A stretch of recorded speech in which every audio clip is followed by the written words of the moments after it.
Muchas Sí, gracias. de acuerdo. Gracias por la presentación, aunque creo que les pasaron una ya muy viejita.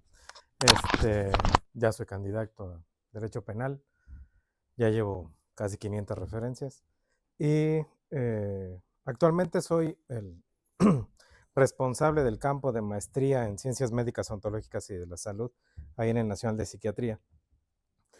Y algo que siempre omito en cualquier referencia que encuentren pública o que se las pase yo, es que yo soy una persona neurodivergente. Yo tengo trastorno por déficit de atención con hiperactividad. Me tomé mi chocho temprano, porque me hicieron, pudimos salir temprano a Ciudad de México. Y pues ahorita seguramente hablaré con más pausa. Si esta conferencia le da a las 9 de la noche, seguramente hablaré muy acelerado.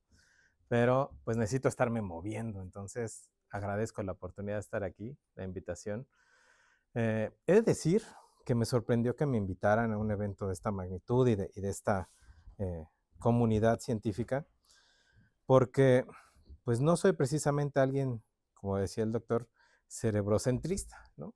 Y me parece que él tampoco, y parte del equipo de aquí tampoco lo es. Entonces caí en cuenta en el trayecto de Ciudad de México para acá que esa era una de las opciones y una de las visiones, y entendí por qué me habían invitado. Entonces, bueno, creo que no va a haber tanto debate, espero, y si lo hay, pues tenemos unos minutos para preguntas. ¿Okay? Bueno, pues creo que ojalá.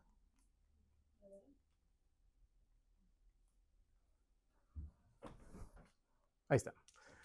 Normalmente pongo la diapositiva de conflictos de interés, pero en mi área, recientemente, ha sido muy necesario constatar que tenemos los estudios que decimos tener, ¿no? No voy a decir apellidos más allá de Cote y de otros, entonces, pues uno puede entender cómo puede llegar a haber personas que se ostentan con algún título, alguna preparación que en realidad no la tienen. Soy médico cirujano, psiquiatra, doctorado en ciencias, y este es mi certificación vigente del CONASEM. Ok, ay, creo que se adelantó demasiado. Está muy sensible. Ahí ya no agarra. Ahí está. No.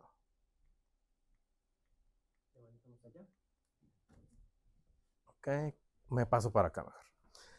Todo lo que voy a hablar es a partir de la visión de salud mental forense. Esta la hemos ido desarrollando desde hace ya algunos años, prácticamente desde 2018, prepandemia, en el Instituto Nacional de Psiquiatría.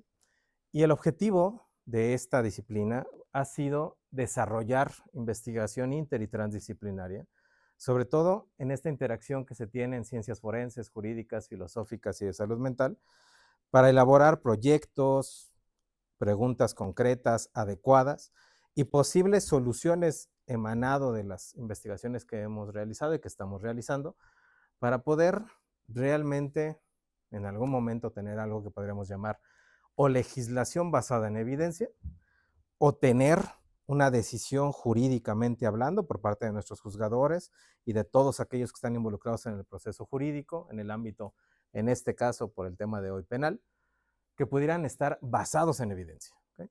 Un gran problema que se tiene es el no entender los alcances, los límites de algunas posturas, de algunas teorías, y darlos como que son prácticamente leyes. ¿No? Y eso es de lo que versará un tanto mi charla el día de hoy. Responsabilidad es un concepto muy importante para el ámbito jurídico, dado que, como dice la Real Academia de la Lengua, es una capacidad en todo sujeto activo del derecho para reconocer y aceptar consecuencias de un hecho realizado libremente. Si partimos del supuesto de lo que establece el derecho en cualquiera de sus ramas, de que todos tenemos capacidad de toma de decisiones, entonces el derecho nos podrá reprochar el no acatar las reglas, el violentarlas, o incluso si nos ha advertido de alguna conducta que es típica y antijurídica, es decir, de un delito, entonces atribuirnos responsabilidad en un proceso penal. ¿Okay? En el ámbito penal, el inicio es una denuncia o una querella. Está mal dicho demanda penal, eso no existe, sería denuncia. Demanda es en cualquier otra rama del derecho. Y es a partir de esta visión que tendríamos que interactuar entre disciplinas. Lamentablemente, como aquí lo ven, desde 1994, y creo que considero que desde antes, No ha habido una buena definición de responsabilidad en ciencias cognitivas, en neurociencia, en salud mental, en psicología, etc.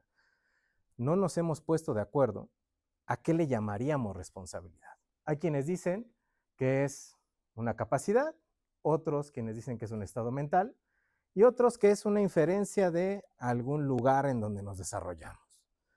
Total que ni los psicólogos, ni los abogados, ni los psiquiatras nos ponemos de acuerdo, ¿no? Ya parecemos diputados. Entonces, esperemos que hoy podamos establecer medio un poco consenso. Creo que se acabó la pila. Dale, que sigue, please. Decía que aquí iba a bajar. Ahí está. Bueno, es una imagen que sacó la inteligencia artificial de WhatsApp cuando le pedí que hiciera un tribunal de México, ¿no?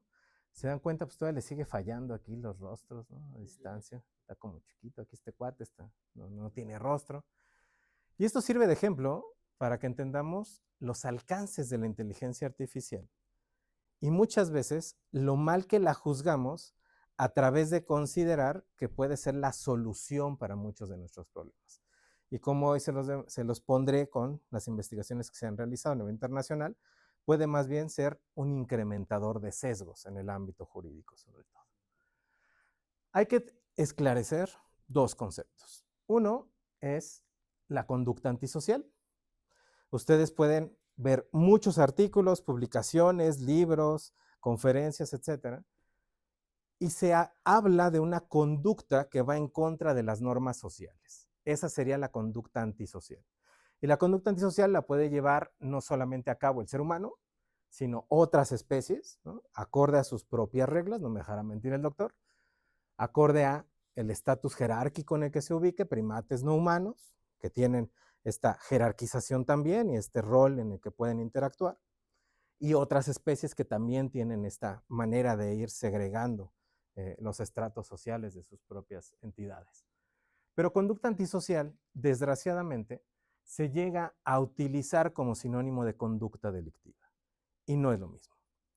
Conducta delictiva sería una conducta típica y antijurídica que se encuentre en un código penal, ya sea en el caso de nuestro derecho mexicano, federal o estatal. En México tenemos 32 códigos penales y tenemos un código penal federal. Es decir, hay delitos que se cometen de una índole federal y delitos que se cometen estatalmente. Voy a poner un ejemplo muy básico. Yo en este momento, hoy es viernes, pedí autorización para estar aquí, en el Instituto Nacional de Psiquiatría, entonces estoy en horario laboral. ¿Okay? Si cometo un ilícito en este momento, aquí habría un debate si me aplica el Código Penal estatal de este estado, de Morelos, porque mi estado es Ciudad de México, soy chilango, aunque no lo parezca. Pero además, si es en el ejercicio de mis funciones, me tendría que aplicar el Código Penal federal. Entonces, estas nimiedades pueden llevar a un debate importante en si se me aplica un código u otro. Lo más básico es, en el ejercicio de funciones de una instancia federal, de un empleado federal, si comete un ilícito, se aplicaría el Código Penal federal. Si es un ciudadano que lo comete en cualquier sitio, aplicaría probablemente el Código Penal estatal. Depende de los delitos. Si hablamos de falsificación de moneda, de robo de hidrocarburos, de terrorismo, aplicaría el federal con independencia del lugar donde estemos. ¿Okay? Nada más es para clarificar. Entonces, una conducta tiene que estar dentro de un código penal. ¿Okay? Si no existe dentro de esos códigos, está permitida. Y esa es una máxima del derecho. Lo que no está prohibido está permitido. Y primero en tiempo, primero en derecho. Y si yo hago una conducta que no está tipificada como delito, no hay algo que me atribuya el derecho como responsabilidad. ¿Ok? El problema es que en las investigaciones se toman como sinónimos y a veces las conductas antisociales tienen un carácter mucho más moral. Ejemplos, fumar marihuana. En México no está prohibido consumirla, fumarla, y no los estoy invitando a que la hagan, por favor. Yo soy psiquiatra, soy pro salud mental, obviamente. Pero en México, ¿qué está prohibido? Transportarla, comercializarla, promoverla, regalarla, etcétera, etcétera, etcétera. Todo lo que está alrededor de la sustancia. Pero México no prohíbe el consumo. ¿ok? Bajo esta lógica, sería una conducta antisocial en una norma un poco más moral de algún sitio. Aquí probablemente hay un reglamento que diga no puede venir alguien intoxicado a ejercer sus funciones. Eso violaría una norma de un código dentro de una institución, pero no comprometería un delito, ¿ok? Y la conducta antisocial tiene esta característica. El problema de hacerlos sinónimos es que en las investigaciones dicen, analizamos sujetos con conducta antisocial o con conducta delictiva. Cuando clarifica es mejor. Pero cuando lo hacen sinónimo, depende del código penal del país donde nos ubiquemos. En México, casarse con una niña de 10 años es un delito. En los estados islámicos está permitido. En países de África se permite la ablación del clítoris hacia las mujeres. En todo el mundo es una atrocidad y está prohibido. En México, hasta que hubo una modificación en el Código Penal Federal y en la Ley General de Salud, se ejecutaban terapias de conversión, tratando de modificar la preferencia sexual de una persona. Nuestros legisladores, que hicieron bien su tarea, por primera vez en la vida, no, han hecho algunas cosas bien. Y esto se va a grabar, quiero seguir conservando mi empleo. En realidad, lograron detenerlo y es la primera ocasión en donde ante la reincidencia de un terapeuta de terapias de conversión se le puede retirar la cédula. Es la primera vez en la historia de México que eso sucede. Entonces, ¿de qué dependerá la conducta delictiva? Del estado de donde emane esa población y ese estudio. Porque podemos hablar equívocamente de delincuentes o de delitos si no leemos bien y si no entendemos la parte jurídica de cada estudio. En el ámbito penal hay una construcción en donde hay un reproche que puede hacer el derecho para punibilizar el acto, es decir, para castigarlo. El derecho penal es punible, no tiene característica preventiva. Otros derechos sí tienen características preventivas, el derecho penal no. Pero aquí, lo que nos atribuye, en el caso de lo que dijo el maestro Carpizo en este diccionario jurídico que se publicó en el 82 del siglo pasado en Investigaciones Jurídicas de la UNAM, pues nos atribuye que todos tenemos esta capacidad de entender que no debemos cometer ilícitos. No recuerdo la legislación de este estado, creo que están acorde a Ciudad de México, pero siempre pongo el ejemplo de Ciudad de México. En Ciudad de México está legal el aborto hasta las 12 semanas de gestación. No recuerdo en este momento si Morelos también. No, ¿verdad? Estaba en lo correcto entonces. Si aquí una mujer aborta, puede ser atribuida una responsabilidad en donde, creo que atravesé, pasmo, ahí está, en donde se le atribuye un infanticidio con la gravedad de relación de parentesco y con purgar hasta 30 años de prisión. Si quieren prender el aire, mejor. En Ciudad de México, si hace esta conducta, sí, en el derecho humano que tiene de abortar, aborta, no sería punible, ¿ok? Eso también hay que entenderlo. La visión que tiene, muy moral a veces, la conducta penal.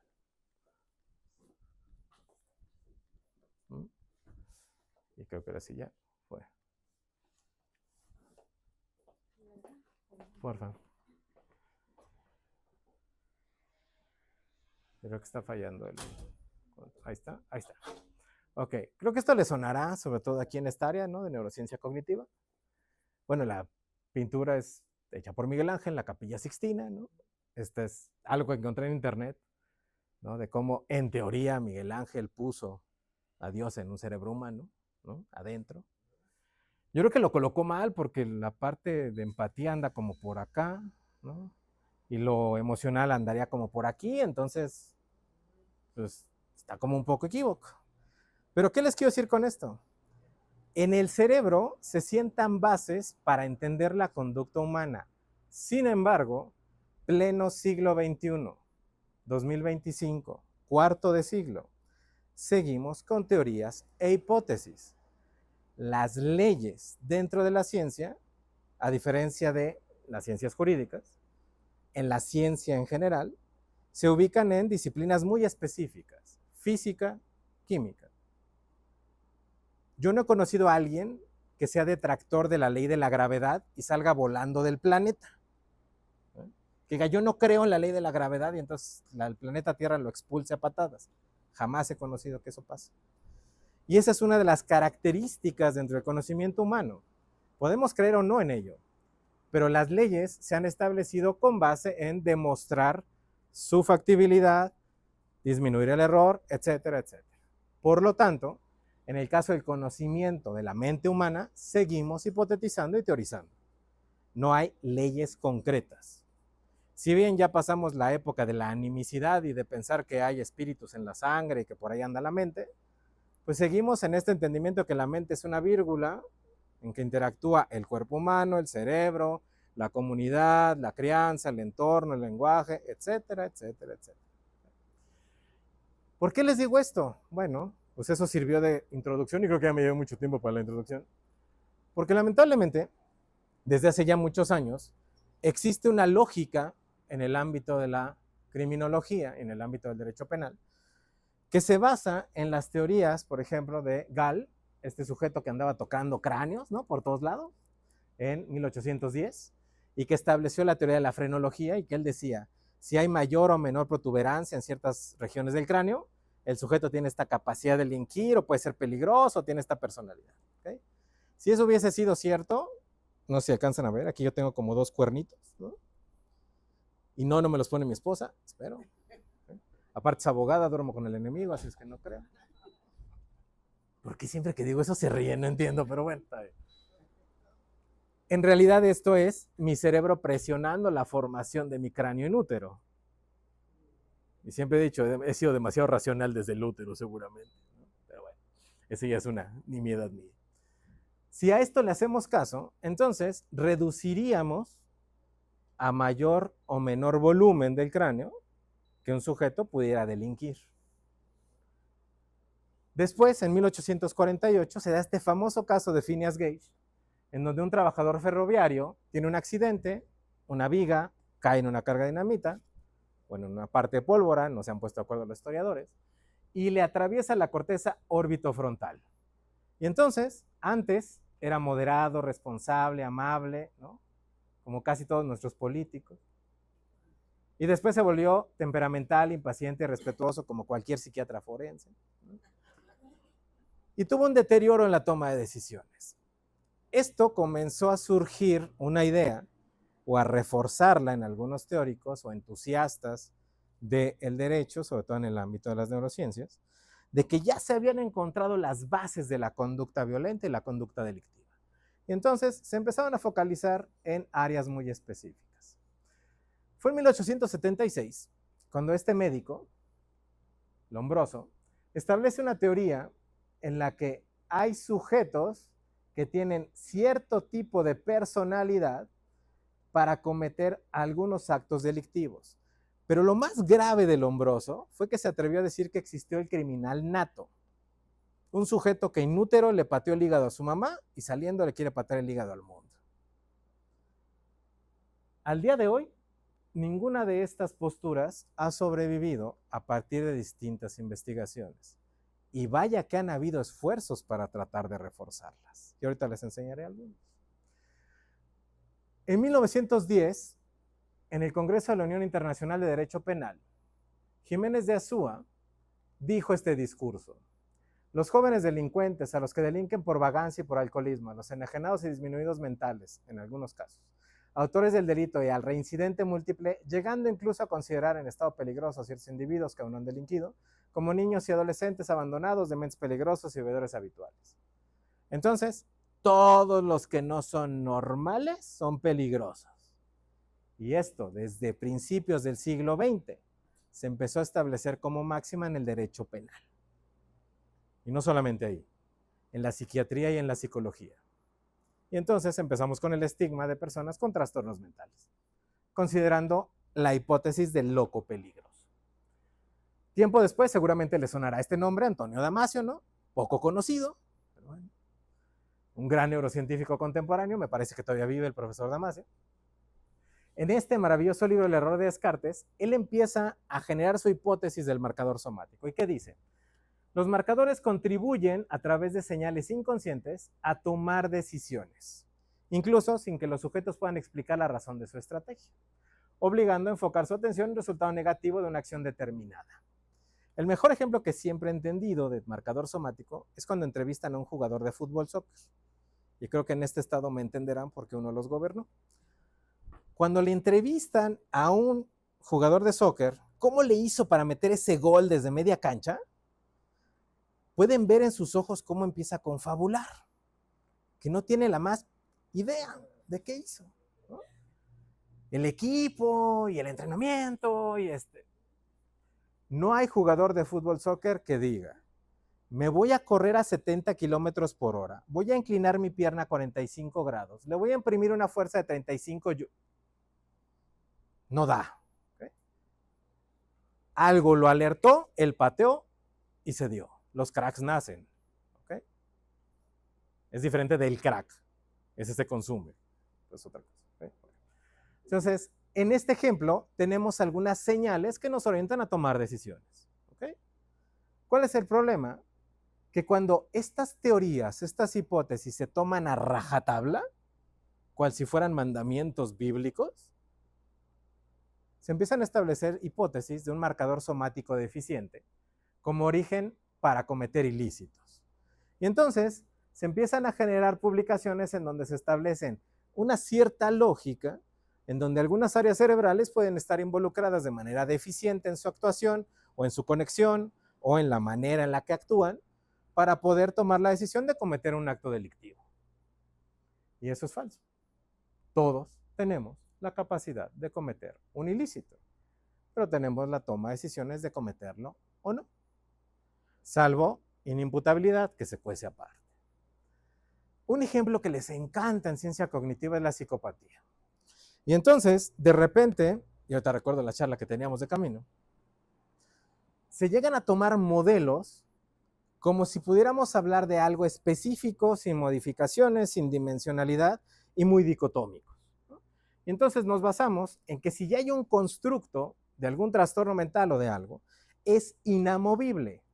Y eso es falso. Y en este caso es el ejemplo mayúsculo. Psicopatía, que se estableció como constructo a partir de la primera mitad del siglo XX y que no ha pasado dentro de las clasificaciones diagnósticas, sino que se ha quedado en el ámbito de investigación y sobre todo en el ámbito penal, para el ámbito de juzgar, han establecido investigaciones que han dicho, puede haber alteraciones y todas las investigaciones dicen así, se puede asociar, la población tiene estas características, este es el sesgo, pero muchas veces algunos entusiastas parece que no leen el puede, no hay que generalizar datos y entonces lo toman a rajatabla. Y por ello establecen que alteraciones puntuales en la ínsula, en las amígdalas, en la corteza ventromedial o en el fascículo uncinado o en el tracto uncinado son patognomónicas de un diagnóstico. Y déjenme decirles algo, en psiquiatría no hay ningún marcador biológico patognomónico. El diagnóstico psiquiátrico se hace a través de entrevista clínica. Es la disciplina médica más clínica que existe. ¿Okay? No tenemos biomarcadores todavía. Sigue habiendo investigación al respecto. Y se atreven de repente a poner que depende, ¿se acuerdan de este cuate que tocaba cráneos? ¿De Gall? Bueno, me han criticado en algunos foros por decir que la resonancia magnética en el ámbito de la morfometría basada en voxeles, esta parte en donde leemos si hay menor o mayor volumen en algunas áreas, es la frenología moderna, porque ya no tocamos cráneos, pero vemos si en la corteza cerebral hay menor o mayor volumen y entonces lo asociamos con algo. Y diría una maestra mía del doctorado y otra de la maestría, si yo quiero asociar el número de postes con el número de mujeres con cáncer en la región de zona de hospitales Ciudad de México, lo puedo correlacionar. Pero no estoy viendo el sesgo de que ahí está el Instituto Nacional de Cancerología. Si yo no contemplo mis sesgos, yo puedo correlacionar lo que sea. Vean a Trump. Piensa que los aranceles le van a funcionar. Ya se enojó Elon Musk con él, ya le está poniendo un estate quieto. Vamos a ver quién pierde primero de ellos. Pasando de ese chisme, en la estructura cerebral se han tratado de asociar mayor o menor volumen en ciertas áreas para tomar decisiones y cometer ilícitos o tener conducta antisocial. También se han hecho algunas imágenes, sobre todo en resonancia magnética funcional, ancladas con IA para predecir discurso y aguas. Se ha demostrado que el polígrafo no sirve. hacia allá quieren llevar esto. Entrenando inteligencia artificial para que pueda predecir valores Z, estadísticamente hablando, de si prenden o no prenden ciertas áreas cerebrales, se está estableciendo que pueden predecir discurso. Y esto es una IA entrenada, con personas entrenadas, cuyo cerebro ya está escaneado hasta más no poder, y más o menos puede predecirse un poquito. Pero en la realidad no se puede extrapolar. Entonces esto no va a ser el futuro del polígrafo, ¿ok? Aunque se los quieran vender así. Y hay cosas peores, dice la Biblia. Bueno, yo no soy creyente, pero siempre lo tomo. Hay hipótesis que establecen la neuropredicción del futuro arresto. Llegaron a ver una película de este líder de los dianéticos y los cientólogos, que es Tom Cruise, que se llamó Minority Report. No, nunca veo Minority Report, véanla. Está buena como sci-fi, como ciencia ficción. Pero lo que quieren es establecer un marcador para saber quién puede delinquir o quién puede reincidir, a través de si se activa más o menos ciertas áreas cerebrales. Y esto ya lo están haciendo del otro lado del río Bravo. Un grupo de investigadores, respaldados por presupuesto federal, que están estableciendo la asociación muy simplona entre una mayor o menor activación de corteza singular para que una persona no tenga libertad previa o que no pueda salir en el momento de la sentencia. Entonces los tienen encerrados en contra de voluntad cuando ya compurgaron sentencia. Pero hay otros peores. En el caso de estos papers ya aceptados, publicados, la asociación entre la infección en la infancia temprana y el comportamiento violento o criminal en la etapa adulta. Aguas con sus hijos. Si a su hijo le dio una gripa fea en las primeras etapas de vida, seguramente se está gestando Hitler. O eso dicen estas publicaciones. Y ese reduccionismo a ultranza es el que hay que combatir. El problema es que el derecho se lo ha ido creyendo poco a poco. Y han empezado a surgir disciplinas como neurocriminología. Yo, salvo contadas excepciones como lo que veo en este recinto, y en algunos otros a nivel internacional, pongo en duda cuando veo el prefijo neuro. Porque hay el neuroboom en este siglo, de neuroeconomía, neurocoaching, pues ya impregnó la criminología, ¿no? Y no solamente allá, sino al derecho. Y se llama neuroderecho. Yo te les hablaré un poco de eso. Decía Descartes, para investigar la verdad es preciso dudar en cuanto sea posible de todas las cosas.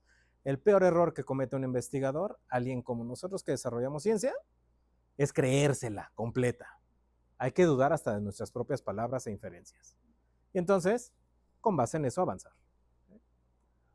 Porque si no, vamos a seguir con el mito de la caverna, en donde vamos a pensar que esto es la realidad, pero hay alguien que de repente sale y dice, oh, no, hay más allá afuera. Digo, te estoy viendo Attack of Titan y también me acordé de eso, pero bueno, es un anime que les recomiendo. Hay distintos problemas en el ámbito de las neurociencias y el derecho. El primero de ellos es de interpretación. No tengo mayor explicación a la diapositiva que estoy presentando, pero creo que me entienden perfectamente.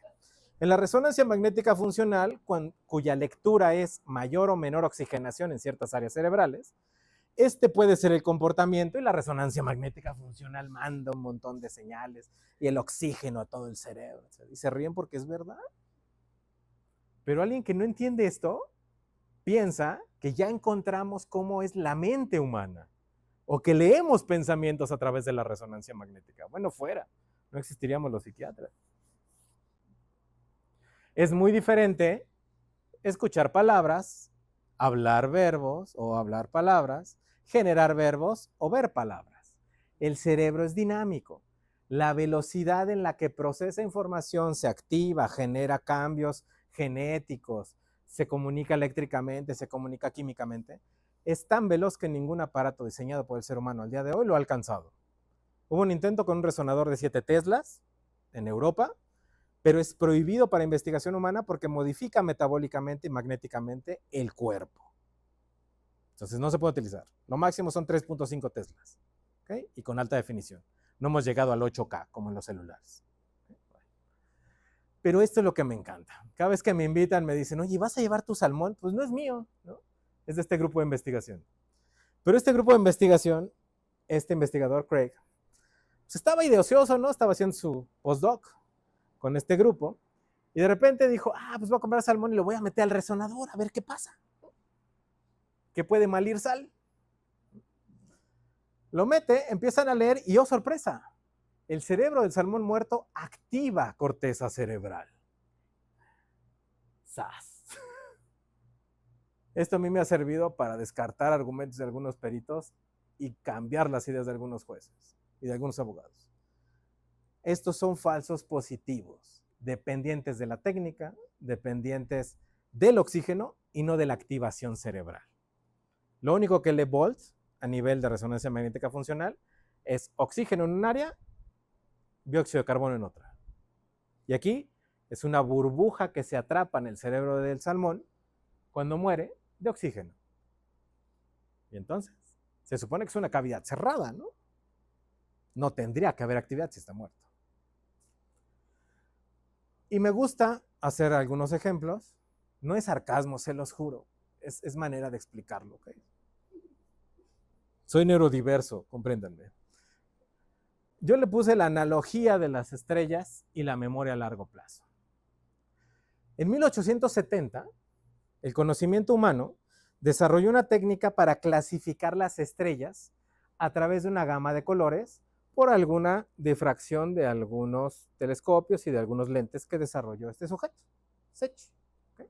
Y lo publicó y entonces empezó a clasificar tipo 1, tipo 2, y el espectro de la difracción que tenía la imagen que él veía en el telescopio. Entonces hizo sus anotaciones y sirvió de clasificación. Hoy tenemos el telescopio Webb, fuera de la Tierra, que permite ver hasta la composición química de las estrellas que están a millones de años luz. Y por eso hemos podido establecer que hay planetas habitables fuera de nuestra galaxia. Y si hay vida inteligente, no nos va a contactar. Se los dejo de tarea, ¿no? Cambio climático, ¿no suena? Entonces, hoy en día el Webb nos permite inclusive dilucidar de qué material están hechas esas estrellas antes de que seguramente mueran, porque ya lo que vemos es pasado. La distancia puede ser que esa estrella ya murió. ¿Okay? Con esta analogía, quiero que entendamos qué ha pasado con el conocimiento a nivel de neurociencia en el caso de la memoria. Se había asociado actividad frontal a la memoria a largo plazo, es decir, la activación prefrontal en la resonancia magnética funcional como un indicador de que la persona podía tener una buena memoria a largo plazo. Y esto fue con resonadores iniciales, ¿no? En 2006, por ejemplo, que fue este estudio. ¿Qué sabemos al día de hoy? Esto se publicó en 2023 en Nature. La transcriptómica espacial en los astrocitos y la memoria a largo plazo. Esas neuronas que nadie pelaba en el BOLD o en algunos otros estudios de neuroimagen, que de repente estaban ahí como metiendo ruido y que defienden el sistema nervioso central de algunas infecciones y algunos sustratos o algunas sustancias, participan a nivel genético para tener memoria a largo plazo. Por lo tanto, la memoria a largo plazo no es actividad cerebral, es actividad genética. Y lo que dice el doctor José Luis Díaz, que existe la neurona de Halle Berry, a le gusta Halle Berry, ¿no? Que póngale el nombre que quieran, pues debe de existir a nivel molecular, no a nivel celular. Y es que hacia allá debemos de avanzar, hacia ver todo el proceso molecular y hacia ver la interacción que existe con el entorno. Y aquí esta es otra gráfica, ahí están las referencias por si las quieren consultar. Sáquenle foto adelante. Hay otro problema que tiene la neurociencia con el derecho. El de escoger una teoría errónea para modelos matemáticos, sobre todo cuando se mete la IA. Hay una importancia fundamental, y esto se entiende en estadística ya inferencial y multivariada, de que si yo no tengo una teoría bien fundamentada, no puedo hacer modelos de ecuaciones estructurales o análisis mucho más complejos matemáticos para correlacionar variables. ¿Ok? Si mi teoría no está bien fundamentada, voy a tener datos espurios. ¿Vale? Y eso lo entienden muy bien los candidatos. Cada quien tiene sus datos, ¿no? Entonces, hacen sus encuestas de salida y siempre está el ganador y se pronuncian antes y, oh, sorpresa, se cae el sistema y gana el otro. Perdón si toco heridas del pasado, pero sirven de ejemplo. Del pasado reciente. Ok, bueno. Hay una propuesta a nivel jurídico de introducir la inteligencia artificial para la toma de decisiones, evitando que un juzgador las tome. ¿Qué es lo que hicieron en este artículo? Watson, que es una inteligencia artificial muy bien desarrollada por IBM, que antecede a ChatGPT y todas las que ustedes han consultado son generativas y son muy simples, ¿no? Es monkey see, monkey do, haz esto y la IA lo hace, ¿ok? Y por eso hay cocodrilos con tenis y no sé qué tanto han inventando. Bueno. Watson es una inteligencia artificial que a través de Machine Learning y de redes neuronales aprende y toma decisiones. Ya quedó un tanto en desuso Watson, lamentablemente, por el gran avance que ha tenido tanto DeepSeek como Gemini a nivel internacional, que pueden hacer búsquedas más profundas y toma decisiones mucho más cercanas al ser humano. Al día de hoy, Gemini 2.5 Pro anda alcanzando el 60% de respuesta, ya superó la moneda. Entonces, este año seguramente encontraremos que la inteligencia artificial generativa va a llegar a su punto máximo. Y de ahí va para abajo. Skynet y lo que quieran. Bueno. Entonces, ¿qué es lo que ha pasado? Que vieron esto y lo que demostraron es que Watson toma decisiones equívocas, porque la inteligencia artificial alucina. ¿Y por qué alucina? Porque depende de la base de datos que le proveamos. Y eso tiene que ver con el sesgo.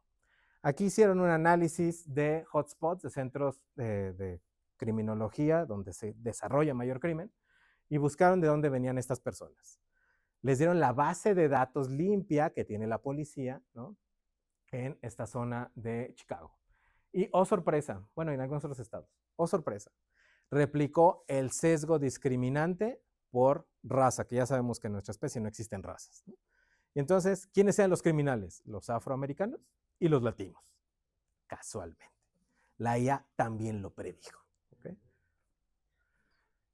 Cuando hacemos estas variables matemáticas para poder predecir algunos cambios estructurales, tenemos que entender la comparación también interespecie, porque de repente nuestra especie se siente el culmine de la creación, ¿no?, y de la evolución, y estamos bastante retrasados en varias cosas. No porque pongamos el pulgar ya somos los que gobernamos el universo. Y aquí hay un ejemplo. ¿Se acuerdan que había una correlación entre cantidad de neuronas y conducta antisocial? Bueno, este estudio de la doctora Nora Volkow, una autoridad en adicciones a nivel internacional, mexicana por cierto, que está en Estados Unidos, publicó este artículo en donde la estructura cerebral a mayor o menor volumen está más correlacionada con el nivel socioeconómico. ¿Qué tiene que ver? Nutrición, ambiente, falta de oportunidades, contaminación, problemas, etcétera, etcétera, etcétera. Y entonces ya se ha tirado un poco de lado la idea de que la volumetría nos va a dar algún indicio de si la persona puede ser o no delincuente o puede o no delinquir en un futuro. Hay otro problema, la teoría errónea de los trastornos mentales. No soy tan detractor, no, sí soy detractor del DSM, ¿para qué lo simulo? Soy pro sí, detractor del DSM por una simple y sencilla razón. El DSM se hace bajo consenso únicamente. Un grupo de expertos se reúnen y dicen, este es el diagnóstico, vamos a diagnosticar mundo, ¿no? Y entonces sale alguien como cuando dijeron que ya había papa, ¿no? Ya hay humo blanco, y sale con las tablas para diagnosticar, ¿no?, en el DSM. La CIE se hizo a través de estudios de campo, se correlacionó, se vio una, no me gusta el verbo, pero se utiliza mucho en español, tropicalización, alguna adaptación a cada circunstancia.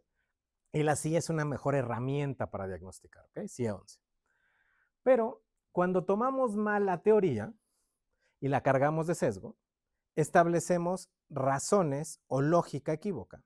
Este estudio, que ya tiene años, ¿no?, de 2011, estableció que en una secuenciación, en un seguimiento de adultos que tuvieron déficit de atención y no fueron tratados en la infancia y adolescencia, la mayor parte de ellos cometieron actos delictivos y establece como factor de riesgo para ser delincuente tener déficit de atención con hiperactividad y no ser tratado en infancia y adolescencia. ¿Qué creen? A mí no me trataron.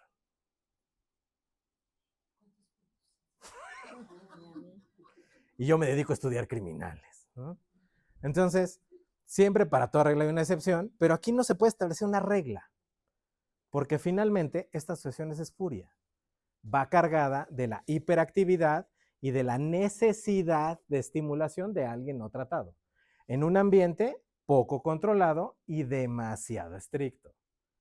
La neurodivergencia tiene que ayudarnos a establecer cambios y por lo tanto modificar la manera en la que se establece esta neurotipicidad que gobierna el mundo. Este gran equipo de investigación que estableció el proyecto Enigma, que reúne investigaciones de 35 países, ha logrado establecer a lo largo del mundo, inclusive por ahí participa alguien de México, ¿no?, a través de genética, distintas técnicas de neuroimagen, conexioma, volumetría, subcampos, subanálisis ya muy complejos, y con distintas condiciones de salud mental, con condiciones de infección como VIH, condiciones de enfermedades neurológicas como la epilepsia, consumo de algunas sustancias y a lo largo de la vida, asociaciones de sí o no con esta complejidad y con esa gran cantidad de millones de muestras para establecer algunos supuestos. Y este es uno de los artículos que a mí me encanta. Lo publicaron en el 22, si mal no recuerdo, 23, por ahí debe venir la referencia. Bueno, ahí está el DOI. Establecieron variantes genéticas de la estructura cerebral. Este es el cerebro humano, ¿no? Y entonces a los 7 años, pues, todavía va creciendo. A los 15, bueno, antes, empieza a ver TikTok y se degenera. Pero si le quitamos TikTok, entonces empieza a crecer, ¿no? Es chiste. Ya varios empiezan a borrar la aplicación. Depende de muchos factores, no es tan tajante, ¿ok? Bueno, entonces, empieza a crecer, tiene poda neuronal en la adolescencia y después las conexiones empiezan a establecer mejor y sigue creciendo. Tenemos plasticidad, tenemos nuevas neuronas, es falso que nazcamos, se nos mueren y se acabó, ¿no? Si no, todos seríamos diputados o senadores. En realidad, insisto, un día de estos sí me van a correr. En realidad se empieza a degenerar, pero las conexiones se vuelven mucho más firmes y también mucho más eficientes, ¿okay? Más sabe el diablo por viejo que por diablo. Pero bajo esta lógica hicieron varias asociaciones. Estos son los genes y aquí están las áreas cerebrales, ¿no? No los alcanzan a ver porque está muy chiquito, pero pueden ver, este se publicó en Nature, ¿no? Pueden tomarle foto para que lo revisen a profundidad si quieren. ¿Y qué fue lo que logró? Establecer entre genética, áreas cerebrales, y conducta o alguna condición, si hay una asociación positiva, negativa o no existe asociación. ¿Y qué es lo que sucede? Este de aquí que tienen hasta el fondo es agresión, ¿okay? Si se dan cuenta, están 2 en verde y 2 en amarillo, o como en ámbar, ¿no? Y las demás en azul. Si están en azul, no hay asociación. Si están en rojo, hay una asociación muy fuerte. ¿Y cuál es el que tiene mayor asociación? El funcionamiento cognitivo, obviamente. Radica en el cerebro, radica en la interacción con el cuerpo, y entonces va a encontrar una asociación con genes y con esto. Hoy en día, no solamente nos limitamos a entender que el cerebro es el que gobierna la mente, tiene que ver el cuerpo. Verás también estas aproximaciones.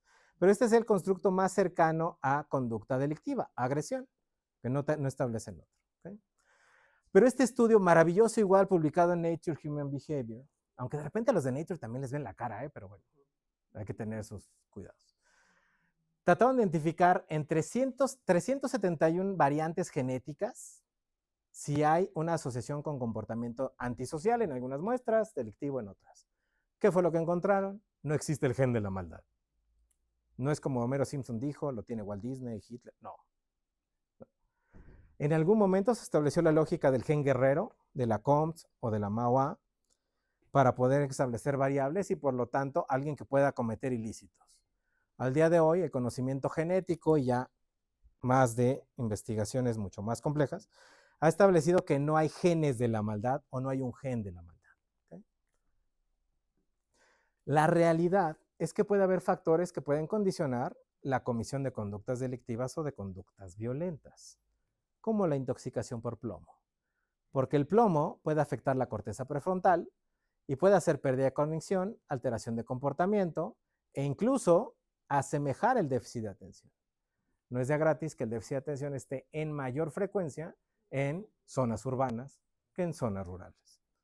Podemos maldiagnosticar si no hacemos bien una exploración clínica.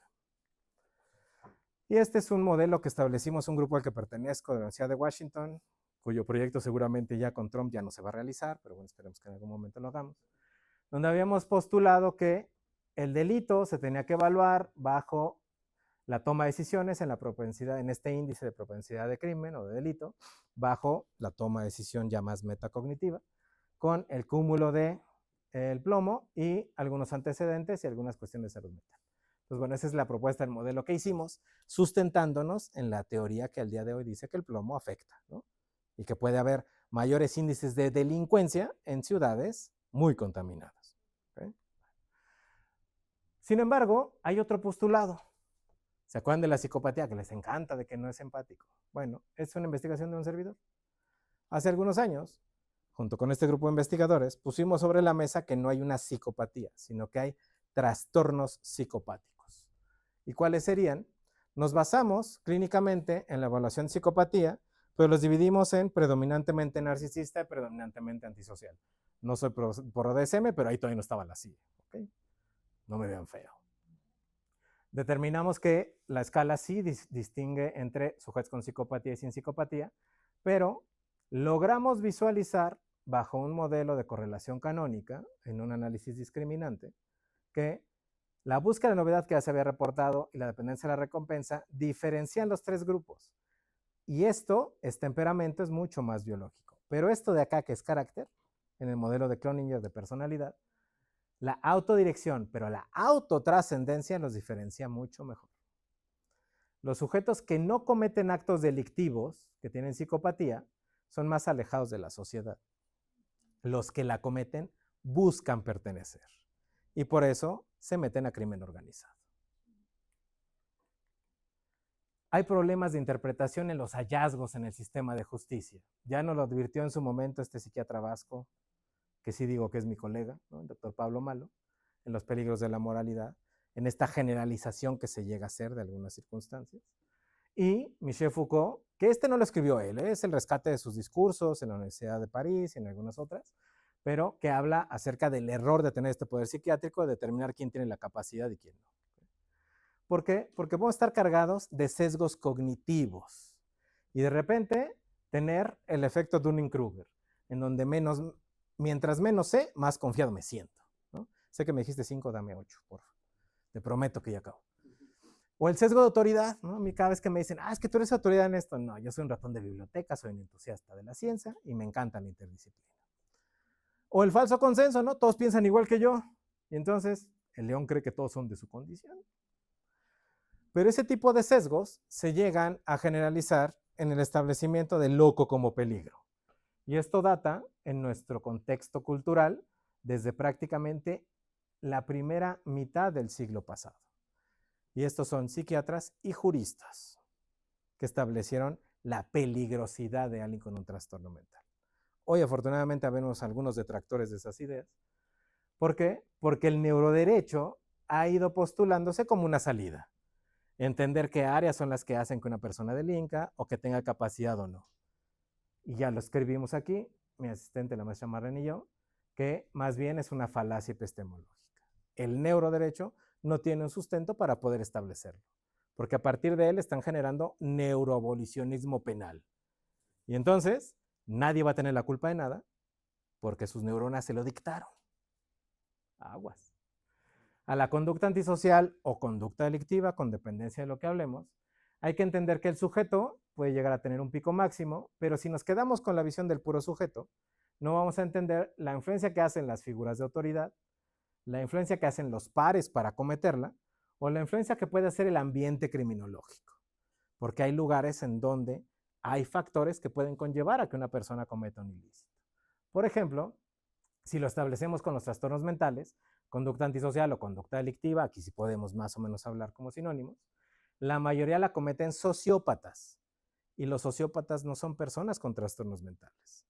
Liken dice, son personas que no han tenido oportunidades, que crecen en zonas paupérrimas y que han aprendido a delinquir para sobrevivir. Por lo tanto, no tienen un trastorno mental. ¿Quiénes sí los llegan a tener? Bueno, cometen pocas conductas delictivas, pocas conductas antisociales, pues los que más llaman la atención son los psicópatas, ¿no? Son fríos, distantes, calculadores. Y no todos son así, créanme. Llevo años investigándolos y no son así todos. Y el otro constructo es la adicción.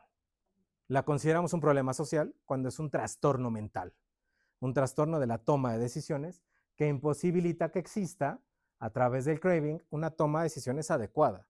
Por lo tanto, un sujeto con adicción no le importa cómo, pero va a obtener los recursos para seguir consumiendo.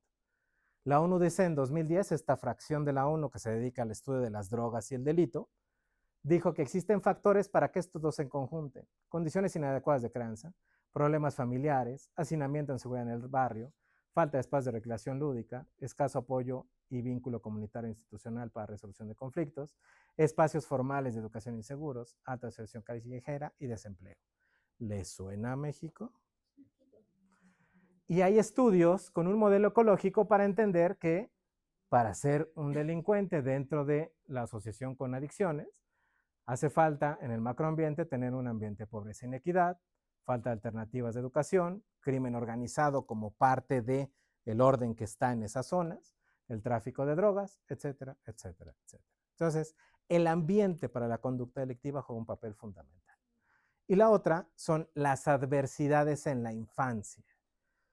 La infancia no es destino, pero pueden jugar un papel fundamental. Este estudio de la doctora Corina Bengetti y su grupo, con la doctora Mina Mora, estableció que el tener conducta criminal en los padres, ser testigo de violencia intrafamiliar y ser víctima de abuso físico e incluso de negligencia, abandono en crianza, se traduce en conducta antisocial en infantes y en adolescentes. Entonces, se replica lo que aprendo en casa. ¿Okay? En el caso de psiquiatría, hoy, y en el caso de salud mental, hoy no nos circunscribimos solamente al cerebro. Hoy entendemos que hay otros mecanismos, inflamación, incluso también microbiota, y lo que comemos tiene que ver mucho. Por eso los psiquiatras a veces ya recetamos probióticos, cambios de dieta, ¿no? Tés, etc. Los síntomas pueden llegar a estar correlacionados con el microbioma, y hacia allá estamos dirigiendo, sobre todo por parte de la inflamación y otras moléculas que tienen que ver con conductas. No todo es la asociación directa entre neurotransmisores. Hoy el diagnóstico es mucho más jerárquico, con fenomenología, con interacción con otros sistemas, y los diagnósticos psiquiátricos son por descarte. Y bueno, ya por tiempo no me va a dar tiempo el de problema de inimputabilidad, me lo voy a brincar, se lo van a tener que perder, pero les prometo que si luego me invitan les hablo de esto. Conclusiones. La neuroimagen nos otorga una fotografía sin correlación fenomenológica al actuar delictivo de una persona. La interpretación de la neuropredicción del delito y la predicción actual de la IA es como una falacia proveniente del reduccionismo equivalente al mito de la caverna. La conducta delictiva es multicausal. El padecer un trastorno mental, tener una menor o mayor oxigenación en la región cerebral, no es sinónimo de peligrosidad. Y la neurociencia puede aportar un fragmento dentro de la comprensión de la imputabilidad o de la conducta delictiva, pero no es completo. Y esto es lo que dijo Damasio en una entrevista que le hicieron. Tenemos una capacidad positiva fantástica, pero también somos capaces de hacer cosas terribles. Somos capaces de torturar a otra gente, de matarla. Todo esto es inherente al ser humano. No es que algunos de nosotros seamos buenos y otras malas personas. Ahí les dejo mi ex y mi correo por si me quieren contactar. Muchas gracias.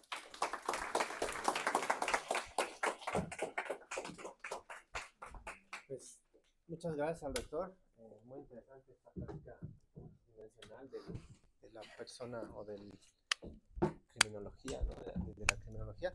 No sé si alguien tenga alguna pregunta o quiera algún comentario, participar, felicitar al doctor. Reclamos, no hablen con groserías, se está grabando. Mira. Muchas gracias por la ponencia, muy interesante. Cuando hiciste el comentario de que se le reconoce casi siempre a los psicópatas como fríos, falto de emoción y así, pero después dijiste, pero no todos son así, de pronto yo pensé, pues no son psicópatas y no todos son así. Entonces, ¿por qué? ¿Cuáles son esos rasgos cuando comentas no todos son así? La psicopatía es un trastorno de personalidad. Y como trastorno de personalidad es dimensional, no es dicotómico. Entonces, puede tener expresividad diferenciada con ciertos rasgos. En el caso de la empatía, hemos podido aprender que hay ciertos niveles de disminución de empatía con modelos mucho más cercanos al autismo, por ejemplo, o dentro de algunos modelos como de esquizofrenia. en donde se va degradando a través del deterioro. Y en el caso del autismo, se nace con cierto hándicap para tener cierta empatía. Pero a través de rehabilitación y de tratamiento y terapia pueden mejorar. Los sujetos con psicopatía tienen esa dimensionalidad. Los sujetos que no cometen actos delictivos tienen un círculo de empatía muy cercano. Y entonces, el resto de la humanidad pueden ser objetos, pero hay algunos que alcanzamos esa característica de ser seres humanos. Para el sujeto que delinque, en su mayoría, la empatía es mucho menor y entonces cosifica a los demás. Esta dimensionalidad, digo, de las investigaciones que hemos hecho, nos ha permitido establecer que al menos hay 2 subtipos. Yo creo que hay 4. Pero los 2 subtipos serían el que comete el acto delictivo, que tiene rasgos antisociales según DSM, y el que no los comete, que tendría rasgos narcisistas según DSM. Con CIA-11 lo estoy trabajando y hablaríamos de trastorno de personalidad grave con características disociales, desinhibición y patrón límite, el que delinque, y el que no, trastorno de personalidad leve moderado, características disociales, pero características anancásticas. Lo obsesivo les da cierta culpa. Entonces tiene que ver más la crianza. Y van a ver, tenemos que hablar de Kevin. La crianza tiene mucho que ver en el desarrollo de ese pequeño psicopatita. Porque las emociones prosociales limitadas parece ser que son cuestiones del neurodesarrollo con las que se nacen. Y se puede decantar hacia un camino o hacia el otro con dependencia del ambiente y la crianza. Entonces, la empatía podría ser un moderador, por ejemplo, Sí. Estadísticamente hablando. Estadísticamente hablando. Gracias. Nada de qué. Acá hay otra.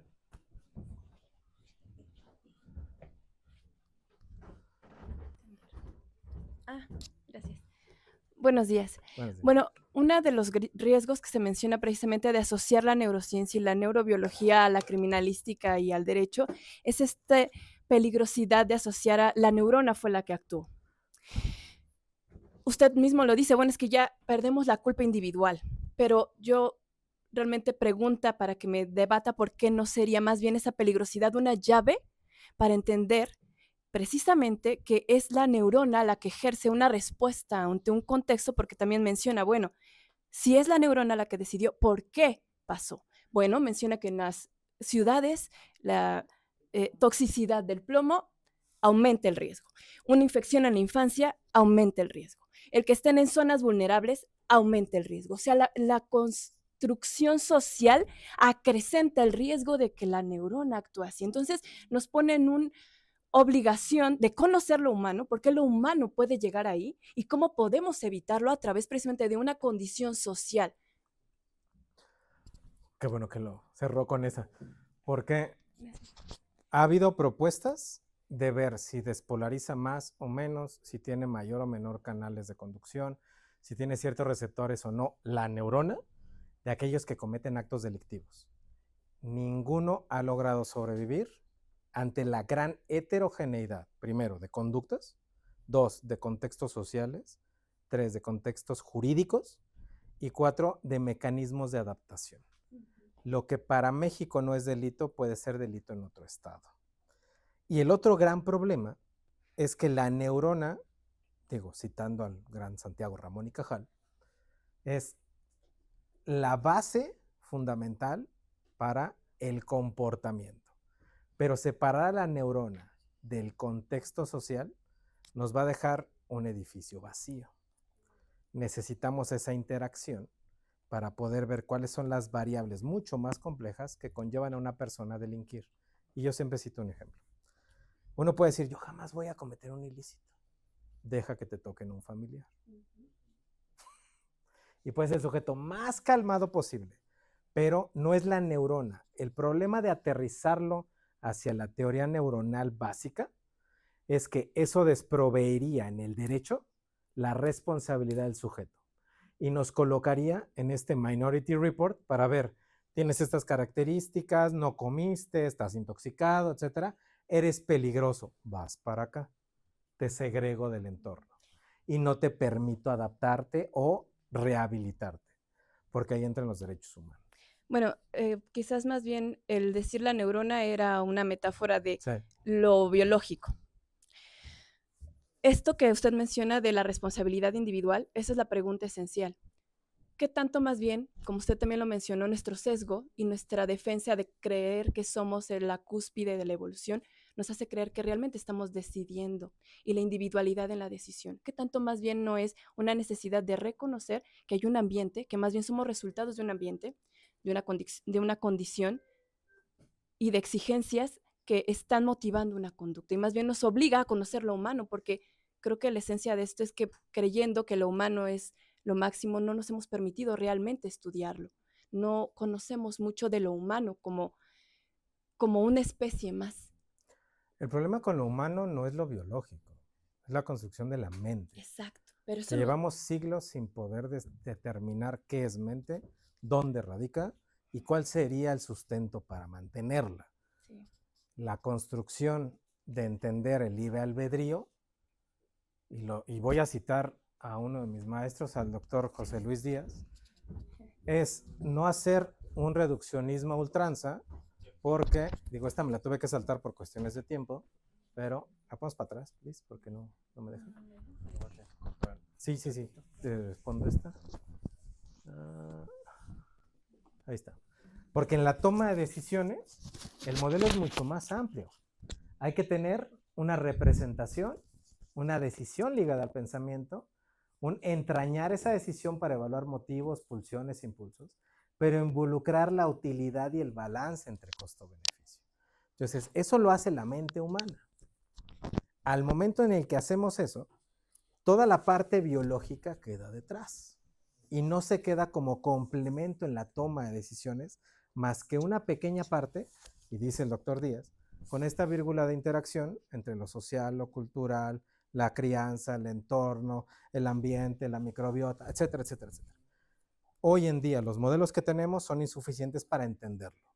Considero que en un futuro, cuando tengamos computadoras cuánticas y modelos matemáticos más complejos donde podamos meter mayor cantidad de variables, podremos asomar una pequeña posibilidad, porque al día de hoy es prácticamente el 10% de predictibilidad que existe en todos los modelos, el más avanzado, 10% de que alguien reincida delictivamente. No es ni siquiera una moneda. Y están metiendo todas las variables habidas y por haber. Entonces, todavía nos falta mucho, pero hay que entenderlo y no hay que circunscribirlo solamente a lo biológico.